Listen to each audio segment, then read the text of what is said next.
वृंदावनेश्वरी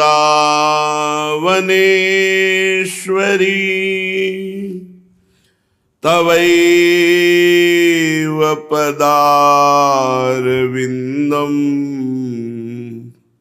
प्रेमामृतैकमकरन्द रसौघपूर्णम्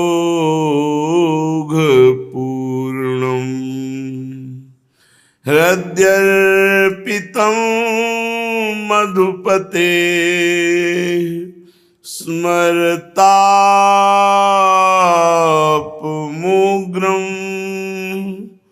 निर्वापयत् परमो शीतलमाश्रयामि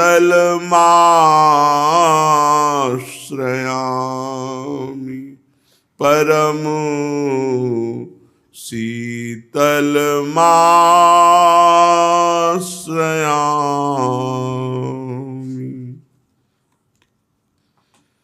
परम सच्चिदानंद घन प्रेमानंद स्वरूप नवनिभृत निकुंज महामहिम परम पावन श्री वृंदावन धाम, श्री वृंदावन धाम के लाड़िले प्राणाराध्य प्राणप्रिय श्री युगल सरकार श्यामा श्यामजू, समस्त सहचरी वृंद, खग मृग पशु पंछी तरुलता, यमुना रस रानी रजरानी, समस्त ब्रजवासी परिकर के चरणों में कोटिशाह प्रणाम, कोटिशाह नमन, नमस्कार। धाम की अपार महिमा का वर्णन स्वाभाविक ही ऐसा सत्य है, क्योंकि यहाँ लाडिले प्रिया प्रीतम जो विराजमान है, जो वृंदावन धाम का आश्रय और वास स्वीकार कर लेता है, तो आश्रय स्वीकार मात्र से प्रिया प्रीतम उसे अपना स्वीकार कर लेते हैं, और कभी करुणामयी दृष्टि से देख लिया, बस परम कल्याण हो गया। श्रीपाद प्रबोधानंद जी महाराज कहते हैं, निर्मर्यादाश्चर्य कारुण्य पूर्णो राधा कृष्णोपस्थितश्चेत् कदाचित् यः कोऽप्यस्मिन् यादृशास्तादृशो वा देहस्यान्ते प्राप्नुयादेव सिद्धिम्। निर्मर्याद आश्चर्य करुणामय पूर्णो, जिनकी कृपा किसी मर्यादा में नहीं बंधी हुई है, और आश्चर्यमयी कृपा है कि अनाधिकारी पर भी इतनी जोर की कृपा, किसी मर्यादा में जिनकी कृपा नहीं बंधी हुई है कि ऐसा हो तो ही कृपा होगी, नहीं अनाधिकारी पर भी कृपा। ये हमारी प्रिया जो है, ये हमारे युगल सरकार हैं। निर्मर्यादाश्चर्य कारुण्य पूर्णो, जो असीम आश्चर्य में मर्यादा रहित कृपा करते हैं। मर्यादा रहित की जो दैवी संपदा से युक्त नहीं है, शास्त्र सम्मत नहीं चलता है, एक भी भागवती गुण नहीं, उस पर भी कृपा। राधा कृष्णो पश्यतश्चेत् कदाचित, कदाचित खेलते हुए वृंदावन में, और उनकी दृष्टि पड़ गई कि ये मेरा जन है, बस यह कोप्यस्मिन् यादृशास्ता दृशो वा, वो चाहे कोई भी हो, एक बार दृष्टि पड़ गई प्रिया प्रीतम जी की उस जन पर, तो देह आनंद पूर्वक व्यतीत होगी, और देह त्याग के बाद भगवत देह उसे मिलेगा। भगवत देह भाव देह, और अपने भाव देह से सदैव के लिए प्रिया प्रीतम के समीप पहुंच जाएगा। प्राप्नुया देव सिद्धिम, जो सिद्ध देह है, सहचरी देह है, ये उसे प्राप्त हो। इसलिए पड़े रहो, ये सब कूड़ा करकट मत सोचो, मेरे से साधना नहीं होती, मेरे से ये नहीं होता। मैं सबसे बड़ी साधना आपको कितनी बड़ी बात मिल गई है, साधु समागम। सुत दाराधन लक्ष्मी पापियों के घर होए, संत समागम हरि कथा तुलसी दुर्लभ दोए। रोज सत्संग सुनने को मिल रहा है। पूरे विश्व में इस समय कहीं सत्संग नहीं हो रहा होगा। और फिर पूरे विश्व के चरम सीमा का स्थान वृंदावन में और रजरानी में और यमुना जी के पावन तट पर बैठ करके आप सुन रहे हैं। ये यमुना प्रवाह स्थली ही है। यहां पड़े रहना भजन सबको समझ में नहीं आता। कई बार खुलकर वर्णन करते हैं। धाम, नाम, रूप और लीला, ये चार हैं भगवत प्राप्ति के स्तंभ।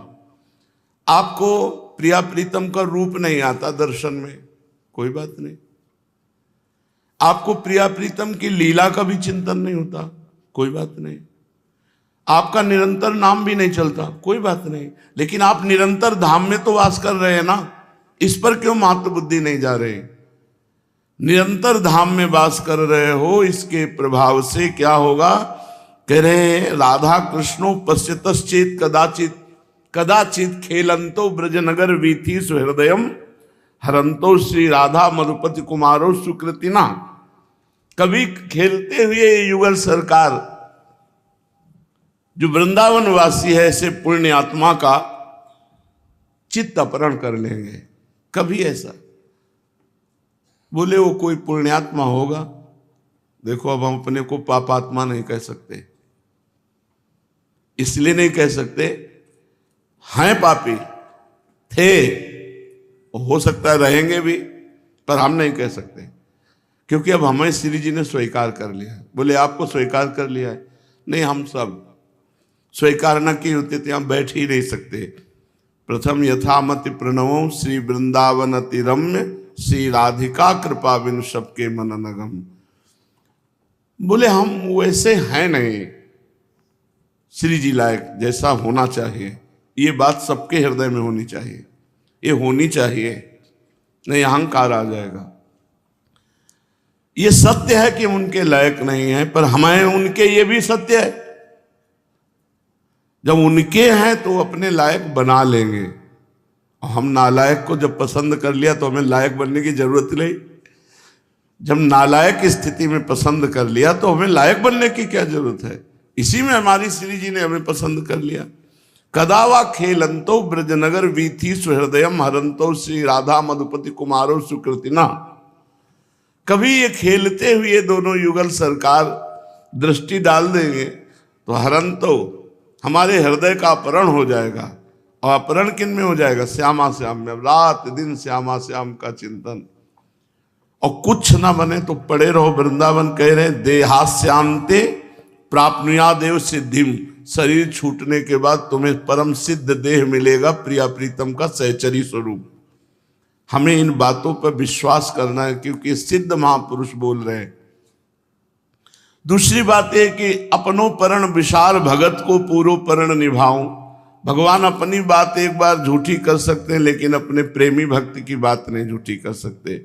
तो जो श्रीधाम वृंदावन का वास स्वीकार करता है या निरंतर वास नहीं कर सकता, तो उपासना और आश्रय वृंदावन का उपासना वृंदावन रसरीति की करता है, तो कभी खेलते खेलते इनकी दृष्टि उस पर पड़ जाएगी तो उसका शरीर सुख पूर्वक व्यतीत होगा जीवन, और जीवन के अंत में परम सिद्धि सहचरी देह की प्राप्ति होगी। राधा मधुपति पादाम्बुज भक्ति रसपूर दूर मुक्तस्य अजितेन्द्रियस्य कृपया मम वृंदारण्यमाश्रयो भवतु। अगर ये वृंदावन महिमा सुनकर भी तुम्हारे हृदय में वृंदावन और प्रिया प्रीतम पे विश्वास ना हो तो जान लो धूल पड़ी है तुम्हारी बुद्धि में। कह रहे हैं एक एक बात समझ लो, बस निहाल हो जाओगे। श्री राधा माधव की प्रेम भक्ति से बहुत दूर है और उनके प्रेमी जनों से भी बहुत दूर है और अजितेंद्रिय है, पर वो वृंदावन का वासी है, उसे भगवत प्राप्ति हो जाएगी। और क्या चाहिए भाई? राधा माधव की प्रेम लक्षणा भक्ति से बहुत दूर है, वो सभाएं अपने लोग प्रेम लक्षणा भक्ति अश्रु प्रवाह करते हुए हर क्षण प्रिया प्रीतम के प्रेम में, कहां ऐसा है? प्रेमी जनों से दूर, भगवत प्रेमी महात्माओं के सानिध्य से दूर, अजितेंद्री, इतना सब होने पर भी वो वृंदावन वासी है, उसे भगवत प्राप्ति हो जाएगी। श्रीपाद प्रबोधानंद जी कह रहे हैं अजितेंद्रिय से कृपया, वो किससे भगवत प्राप्ति करेगा? कृपा से। कहो कृपा से, कहा ना होई, क्या नहीं हो सकता कृपा से? कृपा जो है एक नीच पुरुष को महापुरुष बनाने में 1 सेकंड लगता है, 1 सेकंड। हम उसी सेकंड का इंतजार करते हुए वृंदावन वास कर रहे हैं। राधा मधुपति पदाम्बुज भक्ति रसपूर दूर मुक्तस्य, जीवन मुक्त महापुरुषों के संग से दूर, प्रिया प्रीतम की भक्ति से दूर, अजितेंद्रिय, पर वो वृंदावन वासी है तो उसे भगवत प्राप्ति निश्चित होगी। ऊपर के श्लोक में कभी खेलते हुए युगल सरकार दृष्टि पड़ गई, बस वो सुखपूर्वक वृंदावन में जीवन व्यतीत करे। हम पर दृष्टि पड़ गई भाई, हम सब पर दृष्टि न पड़ी होती तो हम वृंदावन वासी नहीं कहलाते। हम वृंदावन में 1 घंटा भी नहीं रुक सकते, 1 क्षण भी नहीं रुक सकते, इधर की सोच भी नहीं सकते, सोच भी नहीं आ सकती दिमाग में बिना किशोरी जी की कृपा के। हमारे ऊपर लाडली जी की बहुत कृपा है, ये मनाओ तो और कृपा आपके ऊपर बढ़ेगी।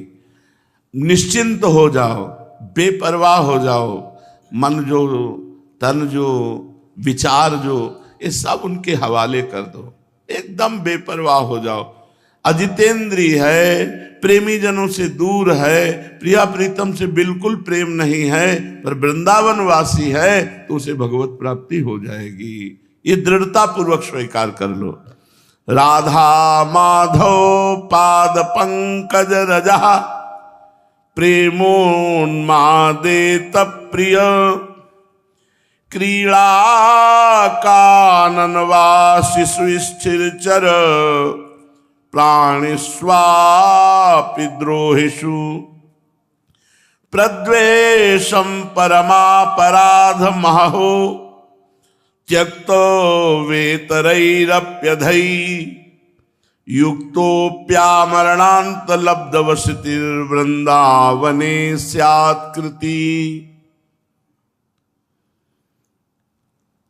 श्री राधा माधव के चरणारविंद का आश्रय लेकर जो वृंदावन वास करता है तो एक केवल अपराध से बच जाए तो उसे भगवत प्राप्ति हो जाएगी। बार बार वर्णन है इस बात का। यहां किसी भी जड़ चैतन्य से द्वेष न करे। यदि ये वृंदावन वासी के साथ द्रोह करने का अपराध लग गया तो फिर उसे भगवत प्राप्ति नहीं होगी। नहीं, लिखा है प्रद्वेषम परमापराध महो त्यक्त्वई, इसको त्याग दो।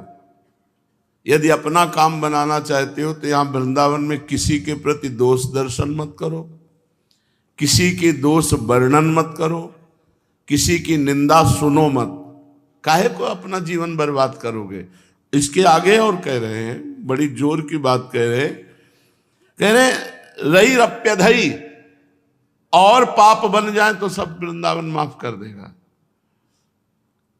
लेकिन यदि वैष्णव अपराध बन गया, धामवासी का अपराध बन गया तो युक्तोप्या मरणांत लब्ध वसति वृंदावन स्यात्कृति। अगर अपराध बन गया तो वृंदावन में मरोगे भी तो भगवत प्राप्ति नहीं होगी। और नहीं तो अजितेंद्री हो, प्रेम भक्ति नहीं है, भक्तों से दूर हो, पर वृंदावन वासी हो तो तुम्हें भगवत प्राप्ति हो जाएगी। तुम बड़े पुण्यात्मा कहे जाओगे, प्रिया प्रीतम तुम पर कृपा करेंगे। बस एक बात संभाल लो, किसी के क्यों करोगे किसी के प्रति दोष दर्शन? तुम कोई सृष्टि के विधाता हो क्या कि तुम्हें निर्णय करना है कि कौन अच्छा है कौन बुरा है? काहे को अपना नाश करोगे? कह रहे हैं अगर वृंदावन में भी शरीर छूटे तो कल्याण नहीं होगा। इतनी बड़ी अपराध की वृत्ति काहे को लो? भक्तन निंदा अति बुरी भूल करे जिन कोय, किए सुकृत बहु जन्म के क्षण में दारे खोए। ये बड़े अभागी लोग हैं जो दूसरे की चर्चा करते हैं। अरे भाई, हमें अपना सुधार करके प्रिया प्रीत, हमसे कुछ नहीं बनता, हम पढ़े हैं, पर हम दूसरे की दोष दृष्टि करके दूसरे की निंदा करें, दूसरे की निंदा सुने, इससे हमारा कल्याण रुक जाएगा। अब ये बात मान लो। अगर कोई निंदा सुना रहा है तो जोर से बोलो राधा राधा राधा राधा राधा, कान में अंगुली डालो राधा, निकल गए। आप तो वर्णन ही मत करो। अगर दिखाई दे रहा है ये गलत कर रहा है तो प्रणाम करो मानसिक, हे प्रभु आप वृंदावन वासी हैं, मैं आपकी महिमा को नहीं समझ पा रहा हूं, मैं गलत देख रहा हूं, प्रभु मुझे क्षमा करना। मानसिक प्रणाम करे, कभी उसकी निंदा न करे। कभी कोई तुमसे पूछे कि उसका वो दोष करते हुए देखा क्या, हमने नहीं देखा। हमें बिल्कुल किसी की निंदा नहीं। कह रहे हैं प्रद्वेषम परमापराध, अगर वृंदावनवासी के प्रति द्वेष करके तो ये परम अपराध है। यहां शरीर छूटने पर भी कल्याण नहीं होगा, एक जन्म और लेना पड़ेगा, उस अपराध का मार्जन होगा, जो भी जैसे भी, फिर आगे की। इतना बड़ा दंड काहे को भोगोगे, बेमतलब लेना न देना, अपने आप को जीवन बर्बाद कर लेना। इसके बाद रही रप्यधई, और बहुत अपराध बन जाए, सब माफ हो जाएंगे वृंदावनवासी के। एक केवल बात है, वैष्णव अपराध ना करो। वैष्णव अपराध, वृंदावनवासी के दोष दर्शन, दोष वर्णन, दोष श्रवण, इसका त्याग करते हुए यदि आप केवल पड़े रहते हो वृंदावन में, तो वृंदावन वास मात्र से आपको भगवत प्राप्ति हो जाएगी। 4 भजन के खम्भ हैं, धाम नाम रूप लीला। धाम मिल गया है, एक कोना पकड़ लो चद्दर का, पूरा चद्दर आ जाएगा। एक धाम निष्ठा रख लो, दाम भी चलने लगेगा। यहाँ फिरे स्वार्थ अपने भजन गए फिरे बा, रूप का भी दर्शन हो जाएगा, लीला चिंतन भी, लीला में प्रवेश भी हो जाएगा। शांत रहो। जिसने हम जैसे अनाधिकारी को बिना चाह के वृंदावन जैसा वास दुर्लभ बात दे दी, वो आगे की सब दुर्लभता हमें दे देंगी। हमें चुप रहना है, शांत रहना है, किसी की निंदा स्तुति से अपने को बचाना है और श्री जी के होके पड़े रहना है। पूज्यपाद श्री सीताराम दास ओंकारनाथ जी महाराज, बड़ा सुंदर प्रसंग है। गुरु महिमा पर तो जैसे हृदय खोलकर, क्योंकि महान गुरु भक्त स्वयं है। महाराज जी आपने गुरु महिमा का वर्णन किया, गुरु पादुका का वर्णन किया, गुरु पादुका पूजन, गुरु पादुका धारण का प्रभाव बताया। अब जैसे हम अपने इष्ट की सेवा करते हैं तो पहले गुरु की सेवा करें या इष्ट की सेवा करें? बाबा बोले सीताराम दास जी महाराज, पहले गुरु की पूजा करके फिर इष्ट की पूजा शुरू करें। जो पूजन सामग्री है उसमें से 2 पुष्प उठाए, पहले गुरुदेव को अर्पित किए और साष्टांग प्रणाम किया और फिर इष्ट पूजा की। चंदन आदि जो अन्य सामग्री है वो गुरुदेव को प्रसन्नता होगी जब श्यामा श्याम को अर्पित करके अर्पित करोगे। लेकिन पहली पूजा गुरुदेव की, जब हम पूजा करने के लिए बैठे तो पहले 2 पुष्प गुरुदेव के चरणों में अर्पित करके साष्टांग प्रणाम, फिर उनसे अनुमति लेकर के श्री जी की सेवा प्रारंभ करें। यदि पहले गुरु को प्रणाम और वंदना और पुष्प अर्पित नहीं किए तो गुरु पूजाम बिना देवी इष्ट पूजाम करोति यः मंत्रस्य तस्य तेजांसी हरते भैरव स्वयं। भगवान शिव कह रहे हैं, हे देवी, यदि गुरु पूजा ना करके सीधे इष्ट पूजा की जाए तो उसके मंत्र का कभी प्रकाश नहीं होगा उसमें। जो ऐसा पूजन करने वाला है तो गुरु मंत्र का प्रकाश नहीं होगा और जितनी पूजा करेगा उसका प्रभाव सब भैरव हरण कर लेगा। जो भैरव देव हैं वो अपहरण कर लेंगे, उस पूजा का प्रकाश नहीं हो पाएगा। गुरु पूजाम विनानाथ कोटि पुण्यम वृथाव्ययम अतः सर्वजने ख्यातम गुरुणा सिद्धि मापनुयात।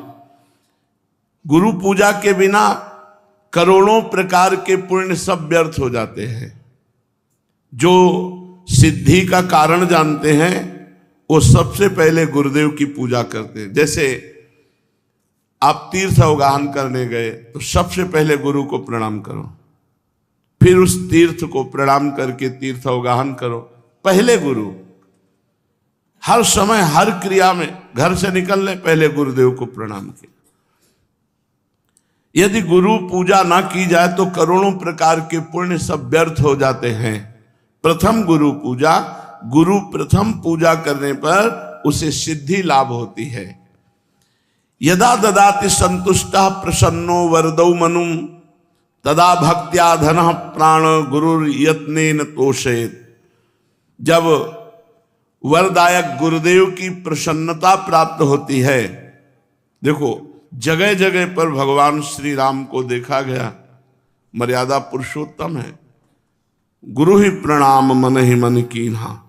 जब जा रहे हैं धनुष की तरफ तो प्रगट में प्रणाम करके आज्ञा लेकर जा रहे हैं, और जब वहां धनुष भंग करना है तो उठाकर पहले गुरु की तरफ देखा और गुरु ही प्रणाम मन ही मन कीना, और फिर धनुष भंग कर।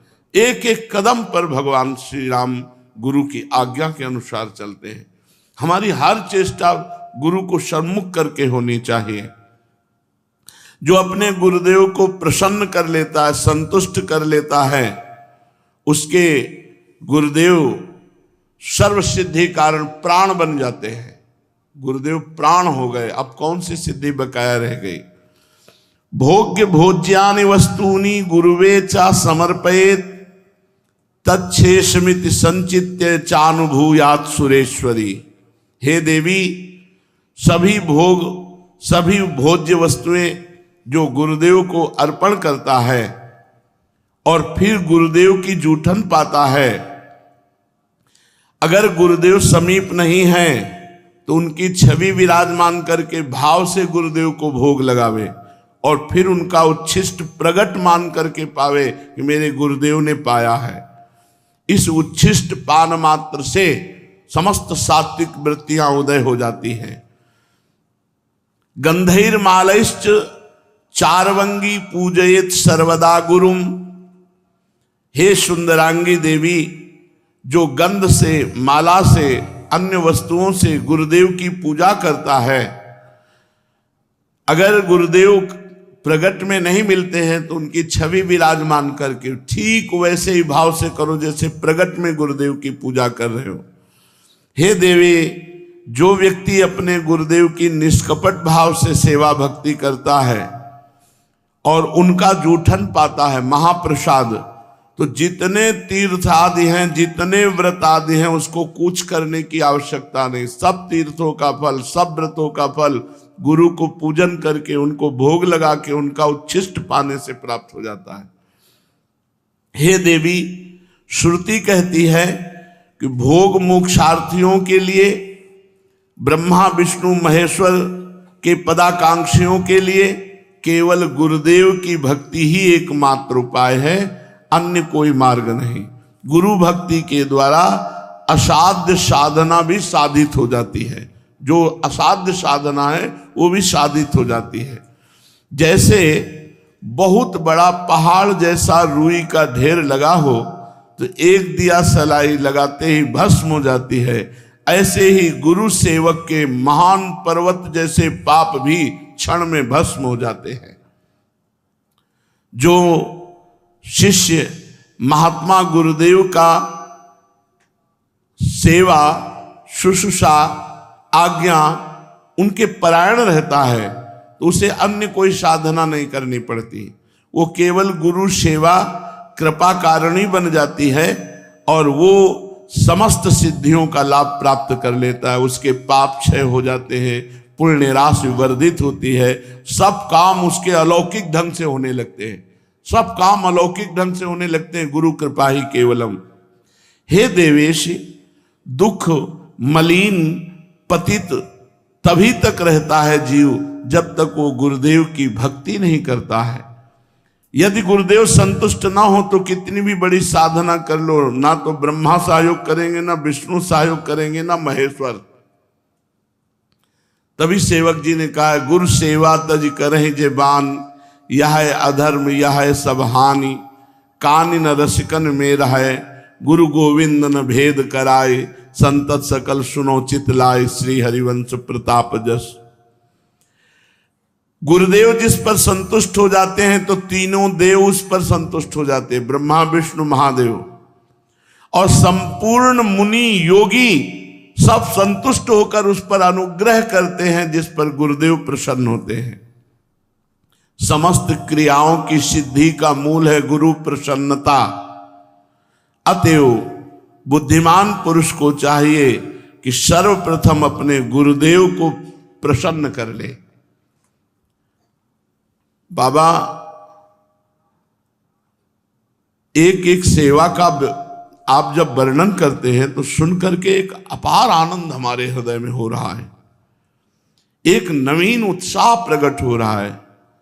साथ ही मैं अच्छी तरह से समझ गया हूं कि गुरु सेवा करने से मुझ सरीखे श्रद्धा भक्तिहीन प्राणी को भी परम पद मिल जाएगा। हाँ, तवा दार्तिम भय शोको लोभ मोह भ्रमादया यावन नायाति शरणम श्रीम गुरुम भक्तवत्सलम। तभी तक पीड़ा भय शोक रोग लोभ मोह भ्रम ये साधना में विक्षेप डालते रहते हैं जब तक भक्तवत्सल श्री सद्गुरुदेव भगवान की शरण नहीं ग्रहण की जाती। अधिक क्या कहूं, यदि गुरुदेव संतुष्ट हो जाएं और कह दें कि जा तो मुक्त हो गया, तो इस बात को भगवान भी नहीं काट सकते। बस ये बात पकड़नी। तो कह रहे भगवान भी उस बात को नहीं काट सकते। यदि गुरु कह दे कि जा तो मुक्त हो गया, बस मान लेना चाहिए मैं तो मुक्त हो गया, मेरे गुरुदेव ने कह दिया।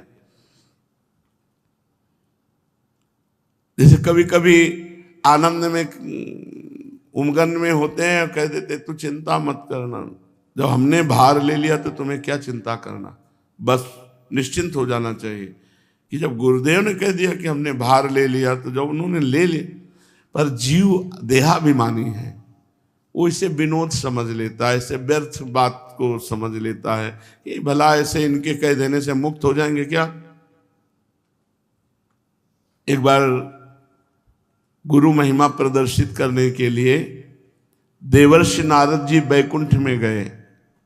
ये हमारे पिताश्री के गुरुदेव आते थे, श्री स्वामी शारदाश्रम सरस्वती जी महाराज, वो सुनाते थे, हम बच्चे थे तब सुने थे। तो बैकुंठ में गए, थोड़ी देर बैठे और हटे, विचरण के लिए चल पड़े। तो वहां भगवान के पार्षद जल छिड़क के पोछा लगा रहे थे।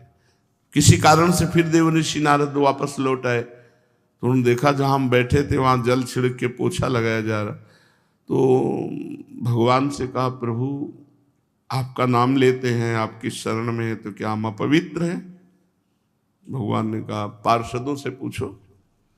पार्षदों से पूछा तो पार्षदों ने कहा आपने आज तक गुरु नहीं बनाया, इसलिए आप महान भक्त तो हैं, लेकिन जहां आप बैठोगे तो निगुरा जहां बैठता है वो अपवित्र जगह हो जाती है। तो देवर्षि नारद जी ने भगवान से कहा कि आप ही हमें बताओ, हमारे तो गुरु आप ही हो, आप बताओ हम किसको गुरु वरण करें। तो कहा कल प्रातः काल आंख उठते ही जिस पर पहली दृष्टि पड़ जाए उसी गुरु बना लेना। ठीक, प्रातः काल आंख खुली, जब बाहर निकले पथ में देखा तो बहंगी में दोनों तरफ जल भरे हुए कहार वो जा रहे। तो उन्होंने कहा कि ये तो कहार है, कोई भगत हो तो गुरु बनाए, ये तो कहार है, इनको क्या गुरु बनाना है। और पानी ढो करके दूसरों के घरों में ले जाता है, कोई संत महात्मा होते तो गुरु बनाते। भगवान के पास पुनः गए, भगवान ने कहा गुरु बनाया? उन्होंने कहा प्रभु तो कहार है, तो गुरु की जाति देखी? नहीं प्रभु वो पानी दूसरों के घर में ले जाते। तो गुरु की क्रिया देखी? जाओ मैं तुम्हें शाप देता हूं, 84 लाख योनियों में भटको। देवर्षि नारद जी घबरा गए, कहा प्रभु अब कैसे मुक्ति हो सकती है, आपके श्रीमुख के वचन तो परम सत्य होते हैं। तो कहा अपने गुरुदेव से पूछो जाके, कहाँ मिलेंगे? जहां तुम्हें मिले थे। और वो स्वयं भगवान ही कहार बनकर गए, चरणों में लौट गए, भगवान मुझे क्षमा करो, आप हमारे गुरुदेव हैं, मैंने आपको गुरुदेव रूप में वर्ण कर लिया, पर भगवान ने शाप दे दिया, ऐसी ऐसी बात थी। तो उन्होंने 84 ऐसे गोल गोल बना दिए जमीन पे और कहा ऊपर का कपड़ा उतार के लौट जाओ। बोले 84 लाख योनियों तुमने पार कर ली, अब तुम्हें 84 लाख योनियों में नहीं जाना पड़ेगा। नारद जी भगवान के पास गए, बोले प्रभु गुरुदेव ने ऐसा, बोले फिर संशय गुरुदेव के वाक्य पर, तुम 84 लाख योनियों से मुक्त हो गए क्योंकि गुरुदेव ने कह दिया। तो यहां शास्त्र में कह रहे कि यदि गुरुदेव भक्त वत्सल कह दे कि जा तुम मुक्त हो गया, तो विश्वास करो भगवान भी इस बात को नहीं काट सकते। यावत् चोपाधि पर्यंतम तावत् शुश्रूयेद गुरुम गुरुवत गुरु भार्याम तत्पुत्रेषु च वर्तनम। जब तक देह रहे तब तक गुरु की आज्ञा में, गुरु की सेवा में रहे। यदि गुरु आज्ञा करे तो गुरु पत्नी, गुरु पुत्र सबकी सेवा में। ऐसा पूर्व के भक्तजन करते रहे। महाभारत उठा लो, चाहे वेद उठा लो, सब जगह गुरु सेवा। क्योंकि उस समय गुरुजन जो रहते थे वो जंगलों में रहते थे, पर्णकुटी में रहते थे, पर उनकी गुरु पत्नी भी रहती थी, उनके पुत्र भी होते थे। तो यहाँ आज्ञा कर रहे हैं कि अगर गुरु आज्ञा करे तो गुरु पत्नी, गुरु पुत्र आदि की भी गुरु के समान ही सेवा करे। यश देवे पराभक्तिर यथा देवे तथा गुरो तस्सेते कथिता हरथा प्रकाशनते महात्मना। जिसकी परमेश्वर में जैसी भक्ति है उसी तरह गुरु में भी वैसी भक्ति होनी चाहिए, परमेश्वर के समान। श्वेतरोपनिषद में है यश देवे पराभक्तिर यथा देवे तथा गुरु। जैसी भगवान में भक्ति है वैसी गुरुदेव के प्रति भगवत भाव होना चाहिए, तभी उसकी बुद्धि शुद्ध होगी और तभी शास्त्र के वाक्य ज्ञान उसके हृदय में प्रकाशित होंगे और गुरु का अनुभव उसके हृदय में स्थित हो जाएगा। शिष्य को समझना चाहिए कि गुरु ही हमारा सृष्टि करता है। हमारे अंदर जो भक्ति की सृष्टि होगी वो गुरुदेव ही करेंगे। गुरुदेव ही हमारे दोषों का विनाश करने वाले संहारकारी रुद्र है और गुरुदेव ही हमारे सद्गुणों का पालन करने वाले भगवान श्री हरि है। अर्थात सृजन, पालन और संहार तीनों कार्य हमारे गुरुदेव करते हैं। हमारे हृदय में दैवी संपदा का सृजन, भगवत भाव का सृजन और उसका पालन और दुर्गुण दुराचार का विनाश। गुरु संतोष मात्रेण तुष्टा शिव सर्वदेवता। यदि गुरु संतुष्ट हो गए तो त्रिभुवन के सारे देवता संतुष्ट हो गए। गुरु तुष्ट हो गए तो भगवान शिव प्रसन्न हो गए। गुरु रुष्ट हो गए तो भगवान त्रिलोचन रुद्र रूप होकर उसके साथ सद्गुणों का संहार कर देंगे। अगर गुरु रुष्ट है तो यह अधर्म यह सब हानि कानि नरस कन मेरा है। बड़ा भारी अधर्म हो गया, बड़ी भारी हानि हो गई। अब रसिकों की सभा में उसका कभी आदर नहीं हो सकता। गुरु तुष्टे शिवस्तुष्टो रुष्टे रुष्ट त्रिलोचना। अगर गुरु नाराज हो गए तो मानो त्रिलोचन रुद्र भगवान उसका सर्वनाश कर देंगे। गुरो पाद रजो यस्तु सुधि मूर्धनि धारयेत सा तीर्थ कोटि फलम 10 गुणम लभेत। जो सुजान व्यक्ति अपने गुरुदेव की चरण रज को अपने मस्तक पर डालता है वो करोड़ों तीर्थों के अवगाहन का तत्काल फल प्राप्त कर लेता है और तीर्थों से 10 गुना लाभ उसे प्राप्त होता है। 10 गुणम लभेत फलम। शिष्य भक्त ने प्रश्न किया सीता रामदास जी से, मैं तो महामूर्ख हूं गुरुदेव, अपने गुरुदेव को अभी तक पहचान नहीं पाया, उन्हें मनुष्य ही समझ रहा था और तीर्थ तीर्थ भ्रमण किया। क्या गुरुदेव की चरण तल में सारे तीर्थ विराजमान हैं? इस बात को ना जाने कब मन में विश्वास दृढ़ होगा। हे देव और कृपा करके गुरु महिमा बताइए।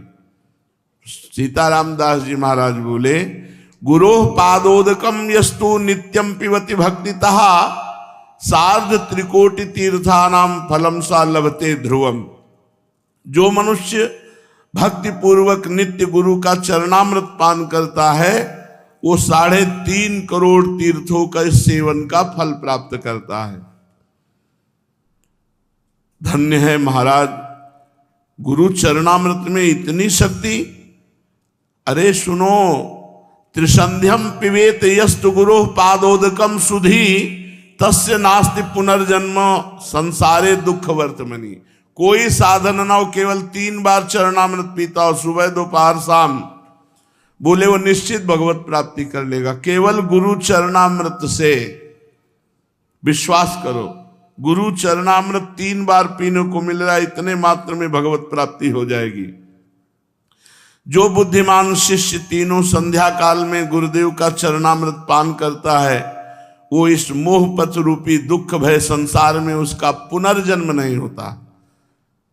कितनी बढ़िया सुविधा है भगवत प्राप्ति की। वृंदावन वास, गुरु चरणामृत, गुरु छिष्टामृत, गुरु पादुका का सेवन और गुरु चरणों के आश्रित होकर उनकी आज्ञा का पालन, हो गई भगवत प्राप्ति। भक्त ने पूछा इसमें कोई तपस्या या प्रयत्न नहीं हो, आपने कह दिया पुनर्जन्म नहीं होता। ऐसी बात तो हमने आज तक नहीं सुनी। कंचन को त्यागो, कामनी को त्यागो, ये त्यागो, वो त्यागो, ये बातें तो सुना है। केवल 3 बार चरणामृत रोज पीता रहे, भगवत प्राप्ति हो जाएगी, पुनर्जन्म नहीं होगा। वत्स, बाबा बोले बेटा ये बहुत गुप्त बात है, बहुत श्रद्धा की बात है। ब्रह्मा विष्णुश्च रुद्रश्च सर्वाश्च पितृदेवताः तिष्ठन्ति श्री गुरोः पाद पद्मार्चिते शुभे जले। जो गुरु को चरण प्रक्षालन के लिए जल अर्पित किया गया और गुरु के चरण धोए गए और फिर चरणामृत पिया गया तो सारे पितरों का उद्धार हो जाता है। सर्वाश्च पितृदेवताः, तर्पण से उनको जो तृप्ति नहीं होती, गुरु चरणामृत से सारे पितरों का उद्धार हो जाता है। और गुरु पाद पद्म का जो जल है, चरणामृत है, पीने से ब्रह्मा विष्णु रुद्र सब देवता उसके अधीन हो जाते हैं। गुरोः पादोदकम यस्तु नित्यम पिबेत मानुषः धर्मार्थ काम मोक्षा निधियो जायते च सः। जो मनुष्य नित्य गुरु का चरणामृत पान करता है वह धर्म अर्थ काम मोक्ष का स्वामी हो जाता है, अर्थात चारों पुरुषार्थ उसको प्राप्त हो जाते हैं। अपिवा विगलत पाद प्रक्षालन जलम यदि पिवेद अमृत भावेन यह सा देवी पुरम व्रजेत। गुरु के चरण से स्पर्श किया हुआ जो चरणामृत है उसका जो पान करता है वो साक्षात भगवत धामवासी हो जाता है। गुरु पादोदकम यस्तु शिरसा धारयेन नरः सा सर्वतीर्थजम पुण्यम लभते नाम संशयः। जो व्यक्ति स्नान के समय गुरु चरणों का ध्यान करते हुए अपने मस्तक पर जल डाला तो सारे तीर्थों के स्नान का फल प्राप्त हो गया। विश्वास करो इन बातों पर। सर्व तीर्थावगाहा नाम फलम प्राप्नोति निश्चितम गुरोः पादोदकम सम्यक संसारार्णवतारणम। जो गुरु चरणामृत अपने सर पर धारण करता है उसे समस्त तीर्थों के अवगाहन का फल निश्चित ही प्राप्त होता है, क्योंकि गुरु का चरणामृत सम्यक रूप से संसार सागर से उद्धार करने वाला है। अज्ञान मूल हरणम जन्म कर्म निवारणम ज्ञान वैराग्य सिद्ध्यर्थम गुरु पादोदकम पिबेत। जो रोज गुरुदेव का चरणामृत पीता है उसके जन्म मरण का चक्र खत्म हो जाता है, ज्ञान वैराग्य उसका सिद्ध हो जाता है। गुरु पादोदकम पेयम गुरुर उच्छिष्ट भोजनम गुरु मूर्ति सदा ध्यानम गुरु स्तोत्रम सदा जपेत। जो गुरुदेव की चरण पादुका का पूजन करता है, गुरु चरणों की चरणामृत का पान करता है और गुरु की जूठन पाता है और गुरु के अधीन रहता है, त्रिभुवन में उसके लिए कुछ दुर्लभ नहीं है। गुरु महिमा तो आपने निहाल कर दिया सुनाकर, पादुका का महत्व, सेवा, पूजा और चरणोदक का पान सुन लिया। अब शिष्य के लिए और ज्ञातव्य क्या है? बाबा बोले, बेटा वत्स,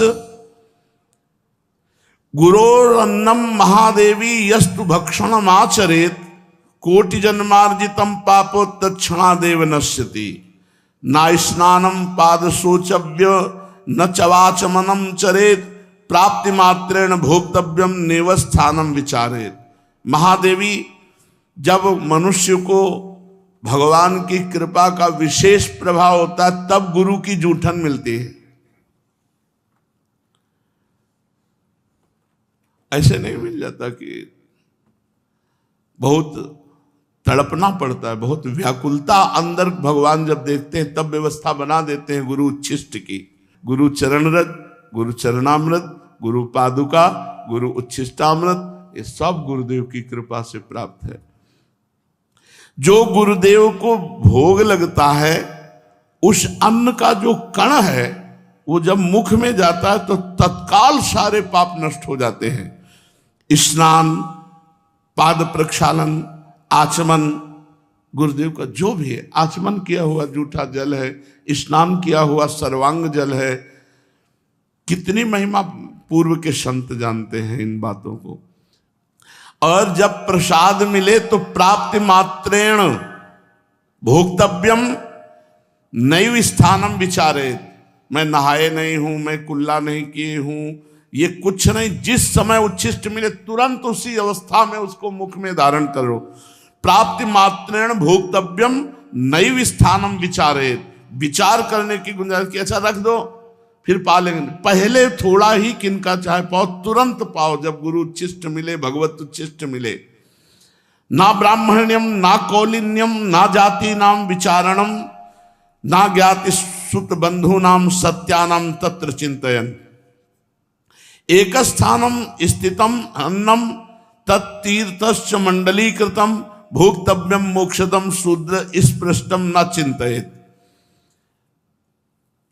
ये बहुत बड़ा अपराध है यदि गुरु की जाति पर दृष्टि रखी जाए कि गुरुदेव किस जाति के हैं, बहुत बड़ा अपराध हो जाएगा। प्रायः जो ज्यादा अपने में देहाभिमानी जन जो जाति अभिमान करते हैं उनसे ही अपराध बन जाता है। ये चीजें बहुत सावधानी की है कि कभी किसी संत के उच्छिष्ट पाने के समय ये बात मत पूछो कि ये किस जाति के हैं, किस कुल के हैं। अब वो हरि स्वरूप हैं, उनका जूठन पाना हमारे लिए सौभाग्य होगा। ये नहीं सोचना कि जाति पक्ष कुल पक्ष ऐसा। जो गुरुदेव जहां स्थित हैं वहीं से प्रसाद मिल जाए तो मोक्ष का कारण बन जाता है। यदि गुरुदेव का प्रसाद मान लो कौआ, कुत्ता, कोई भी ऐसा जीव अचानक, तो हम उसे फेंकेंगे नहीं, हम उसको पा जाएंगे। जो शेष बचा हुआ है वो हम पा जाएंगे। प्रसाद की ऐसी महिमा। हरिराम व्यास जी ने कहा यदि कुत्ता जूठा कर जाए या कौआ ऊपर से बीट डाल दे तो हम उतना हटा करके वो बीट फिर हम प्रसाद पा लेंगे। प्रसाद को नहीं फेंका जाता कि प्रसाद में, और प्रसाद को गर्म नहीं किया जाता कि अब ठंडा है चलो रोटी गर्म कर लो, सब्जी गर्म कर लो, वो फिर अपमान है प्रसाद का। जैसा प्रसाद मिला ठीक वैसा उसी समय पा लिया जाए, ये सर्वप्रथम प्रसाद का सम्मान है। अगर आप कहीं बहुत ऐसा कुछ है, बिजी हैं भाई कि प्रसाद से ज्यादा आप कोई महिमाशाली कार्य कर रहे तो किनका तो ले लीजिए, बाद में पा लेना। और मुंह जूठा नहीं माना जाता प्रसाद पाने के बाद। प्रसाद पाके तुरंत आप निज मंत्र जप सकते हैं। गुरु उच्छिष्ट और हरि प्रिया उच्छिष्ट पाने के बाद तुरंत उसमें जूठन नहीं माना जाता।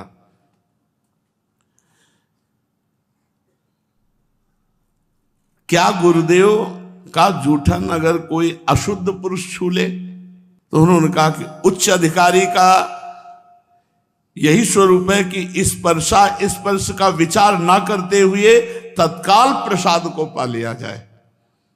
ये गुप्त बातें हैं शास्त्रों की जो सुनने के बाद हमारे अंदर श्रद्धा परिपक्व हो जाती है। अनाधिकारी वही है जो गुरु के प्रसाद पर दृष्टि दूसरी कर ले। अरे ऐसा अधिकारी वही है जैसा, मतलब गुरु अधिकार की तो बात सबको पचेगी भी नहीं। जो एक बार बाल कृष्ण दास जी के पावन चरित्र में जो उस समय के श्रोता हैं, उस मतलब पचेगी ही नहीं, किसी को नहीं पचेगी। छी, ऐसे होगा नहीं होगा। मतलब महाराज जी की अशुद्ध बेशुद्ध अवस्था, और उस समय वो लघुशंका, तो उसका प्रसाद सबने, मतलब पचेगी ही नहीं किसी की कि ऐसा कैसे हो सकता है। और बालकृष्ण दास जी के पावन चरित्र में लिखा हुआ है, उन सब देवी जी और जितना भी परिकर था सबने, और श्री कृष्णाकार वृत्ति में उनको होश नहीं है। तो ऐसा गुरोर उच्छिष्टकम देवी भुक्ति मुक्ति प्रदम भवेत अवश्यम वैष्णव शिष्य भोक्तव्यम तद दिने दिने। हे देवी, गुरु का उच्छिष्ट जो प्राप्त करता है रोज, तो उसे भोग ऐश्वर्य भी प्राप्त होता है और मोक्ष भी प्राप्त होता है। वो अहोभाग्य है उसके जिस वैष्णव को अपने गुरुदेव का रोज उच्छिष्ट प्राप्त होता हो। गुरोर उच्छिष्टम च देवेशी तत्सुतोच्छिष्टमेव च भोजनीयम न संदेहो विकारश्चेत अधोगति। जो गुरु का उच्छिष्ट प्राप्त हुआ और उसमें क्या है, बोले निश्चित दुर्गति को प्राप्त होगा। तवोच्छिष्टम महादेवी ब्रह्मादीनाम सुदुर्लभम। ब्रह्मादि के लिए भी गुरुदेव का उच्छिष्ट दुर्लभ है। गुरु उच्छिष्टम तथा प्रोक्तम महापूतम परात्परम। जो गुरु का उच्छिष्ट पाता परम पूत अर्थात परम पवित्र हो जाता है। गुरु रुचिस्केर यस्तु सर्वागमन लेपेत। अब देखो एक बड़ी महिमा की बात कह रहे हैं। गुरु का उच्छिष्ट पड़ा है, जहां गुरु ने पाया है वहां का ऐसे सब लेके अपने शरीर पर जो लेप करता है, ऐसे गुरोर उच्छिष्ट केर्यस्तु सर्वागमन लेपेत वज्रोपि तस्य गात्राणि न भिन्नति कदाचन। कोई भी भूत प्रेत पिशाच यक्ष राक्षस तंत्र मंत्र मारण मोहन वशीकरण उच्चाटन कुछ भी उसके शरीर को प्रभावित नहीं कर सकता जो गुरु का उच्छिष्ट लेप करता है। जहां गुरु ने प्रसाद पाया वहां ऐसे हाथ से सब करके जूठन सहित पूरे शरीर पर लेप करता है। कोई मारण मोहन वशीकरण उच्चाटन भूत प्रेत पिशाच राक्षस ये स्पर्श नहीं। वज्रम वज्रोपि तस्य गात्राणि। जैसे वज्र का प्रहार कर दे तो नष्ट हो जाए, ऐसे ही जो भी उसके ऊपर तो वो खुद नष्ट हो जाएगा, उस शिष्य का कुछ नहीं बिगाड़ सकता। गुरु उच्छिष्टमपन्नम यो भक्षेत भक्ति भावतः अन्नपूर्णा जगत धात्री तस्य ऐश्वर्य प्रयच्छति। जो गुरुदेव के उच्छिष्ट को बड़े भाव से पाता है तो अन्नपूर्णा मैया उस पर बड़ी कृपा करती हैं और सदैव भंडारा भरे रहती है। हे परमेश्वरी, यदि कभी प्रसाद भक्षण में भ्रम हो जाए और प्रसाद का अपमान कर दे तो करोड़ कल्प तक उसका उद्धार नहीं हो सकता। कदाचित परमेशान यदि तत्र भ्रमो भवेत न तस्य निष्कृति दृष्टा कल्प कोटि सतैरपि न भक्षयेदि यस्तु मोहात् गुरोरुच्छिष्टकम प्रिये तस्य क्रुद्धात् भवेत् त्वं विपित्तश्च पदे पदे। जो गुरु की अवहेलना करके उनके उच्छिष्ट का अनादर कर देता, कदम कदम पर विपत्तियां उसको घेर लेती हैं, उसको नष्ट कर देती है। गुरु की आज्ञा का पालन, अब उच्छिष्ट के बाद गुरु की आज्ञा का पालन करना ही सर्वशास्त्रों का परम रहस्य है। गुरु आज्ञा का कभी उल्लंघन न करे और न उनकी बात का कभी खंडन करके अपनी बुद्धि लगाकर उत्तर दे। दास की तरह दिन रात उनकी आज्ञा का पालन करे। न शृणुयाद गुरु वाक्यम शृणुयाद्वा परांगमुखा अहितम वा हितम वापी रौरवम नरकम ब्रजेत। जो गुरु की आज्ञा का उल्लंघन करके अपनी मनमानी आचरण करता है उसको रौरव नरक की प्राप्ति होती है। आज्ञा भंगम गुरुर्देवी या करोति सा मूढ़धि प्रयाति नरकम घोरम सुकरत्व मापनुयात। जो गुरु आज्ञा का उल्लंघन करता है वो सूकर कुकर योनि को प्राप्त होता है। वृथा धर्म वृथा आश्चर्यम वृथा दीक्षा वृथा तपः, उसका तपस्या बेकार, उसकी दीक्षा बेकार, उसका आचरण बेकार, उसका धर्म बेकार, जो गुरु की आज्ञा का उल्लंघन कर देता है। निर्गतम यद गुरुर्वक्ता सर्वशास्त्रम तदुच्चेत, गुरु कार्य स्वयं शक्तो ना परम पेर ये तेत्प्ये। गुरु के मुख कमल से जो शब्द निकला वही हमारे लिए शास्त्र है। गुरु का जो आदेश हुआ वही कार्य हमारे लिए धर्म है। गुरु की प्रेरणा ही हमारे लिए सब कुछ है, हम कुछ उसमें विचार नहीं करते। यदि गुरुदेव अन्यायपूर्ण आज्ञा करें तो बाबा शिष्य को बिना विचार किए उसका पालन कर लेना चाहिए। अपि तत्रम विरुद्धम वा गुरुणा कथ्यते यदि तत्समंतम भवेद वेद महारुद्र वचो यथा। ये शास्त्र सम्मत बात कह रहे, कोई मनगढ़ंत बात बाबा नहीं कह रहे, इसीलिए श्लोक भी लिखा हुआ है। अगर गुरु की आज्ञा का निर्विकार भाव से पालन कर रहा है शिष्य, गुरु जी ने क्या बोल दिया, विकार नहीं आना चाहिए, वैसे ही सहर्ष, तो वो गुरु कृपा का लाभ उसको प्राप्त होगा जो किसी साधना से नहीं प्राप्त होता। समर्थ गुरु रामदास जी महाराज के बहुत से शिष्य थे। शिष्य जहां बहुत होते तो ईर्ष्या भी हो जाती है कि गुरुदेव उनको ज्यादा प्यार करते हैं, हमको नहीं प्यार करते। धीरे धीरे सब शिष्यों में कोई एक होता है जो पूर्ण प्राण समर्पित होता है, एक होता है, कोई बिरला ही होता है जो ऐसे, उन बिरलों में से हजारों थोड़ी होते हैं। तो ईर्ष्या बढ़नी शुरू हो गई जो उनकी शरीर सेवा में रहते थे कि क्या हम शिष्य नहीं, हमको कभी सेवा का आदेश नहीं होता, ऐसा वैसा, बड़ा प्यार करते हैं। तो समर्थ गुरु रामदास जी ने एक दिन लीला करी, टांग पे फोड़े का नाटक किया और भारी पट्टी बंधवा के कराहने लगे, बहुत दर्द है। अब सब शिष्य परिकर को बुलाया, बहुत दर्द है, वैद्य बुलाए, नहीं इसकी दवा तो हम जानते हैं, फोड़े का मुंह यहाँ है, अगर पूरा मवाद पी जाए कोई तो अभी हम ठीक हो जाएंगे। मवाद, लघु शंका लगी गुरुदेव मवाद कौन गुरुदेव का पिएगा। सब धीरे धीरे सकिलने लगे, पीछे बातचीत करते हुए पीछे हटते, समर्थ गुरु की सब पे दृष्टि, केवल वही रह गए जो शरीर। सब शिष्यों को बुलवाया, फिर दोबारा किया, लघु शंका हो गई हो तो आ जाओ। बोले देखो ये पीने के लिए तैयार है। तो बोले पट्टी उठाई, बोले ये है मुंह फोड़े का। कहा गुरुदेव, और जे भी पिया तो बस पीते चले गए, इतना मीठा पीते चले गए पूरा। और जब पी चुके तो पूरी पट्टी हटाई और देखा तो गुठली और छिलका रस सब पी गए थे। आम था, लंगड़ा आम लंगड़ा आम बांधे हुए थे। बोले गुरुदेव ऐसा तो रोज पिलाया करो तो आनंद हो जाए। अन्य सब शिष्य से कहा देखो इसको पता नहीं था कि ये मवाद है या आम है, आज्ञा पर पीने के लिए तैयार हुए। तुम लोग सब स्वार्थ बुद्धि वाले हो, इसलिए इसे अधिक प्रेम करते हैं। जब तक प्राण और धन, सकल समर्पण प्राण धन, तब तक वास्तविक शिष्यता नहीं आती। श्री शिवाजी समर्थ गुरु रामदास जी के प्रिय शिष्यों में हैं। जब ये शिष्य बनने के लिए गए तो इन्होंने कहा प्रभु मैं आपके चरणों का दास बनना चाहता हूँ, शिष्य बनना चाहता हूँ। तो उन्होंने कहा भले आ गए, हमारे पेट में दर्द था, शिष्य बाद में बन जाना, पहले दवा की व्यवस्था। उनका राजवैद्य बुलाते हैं भगवान। बोले नहीं मुझे दवा पता है, जंगल में जाओ जहाँ सिंघनी के बच्चे हों तो उस सिंघनी से दूध दूह के ले आओ, अगर हम थोड़ा दूध पी लें तो हमारा पेट जो दर्द हो रहा है वो ठीक हो जाएगा। कोई सैनिक नहीं होगा साथ तुम्हारे, कोई अस्त्र शस्त्र नहीं होगा, मतलब मरने के लिए भेज रहे हैं।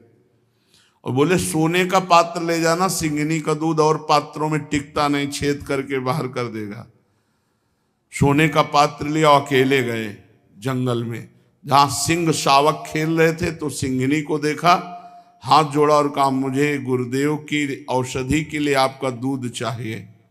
वो कोई गाय थोड़ी है जो इस सिंघनी ने देखा पुरुष मारी छलांग से, बीच में सिद्ध पुरुष समर्थ गुरु रामदास जी अपने तपोबल से उसको रोक दिया और कहा, बेटा हो गया। मतलब शरीर का समर्पण, पूरा प्राण समर्पित है। वो तो सिंघनी खाई जाती है अगर महाराज बीच में ना जाते। अब एक दिन झोली लेकर के गए, आवाज लगाई, भिक्षाम दे। गुरुदेव पधारे, गुरुदेव का सब कुछ है, क्या दूं गुरुदेव को? तो पूरी कागजात में सब खजाना, रानी, अपना सब वैभव लिख के झोली में डाल दिया।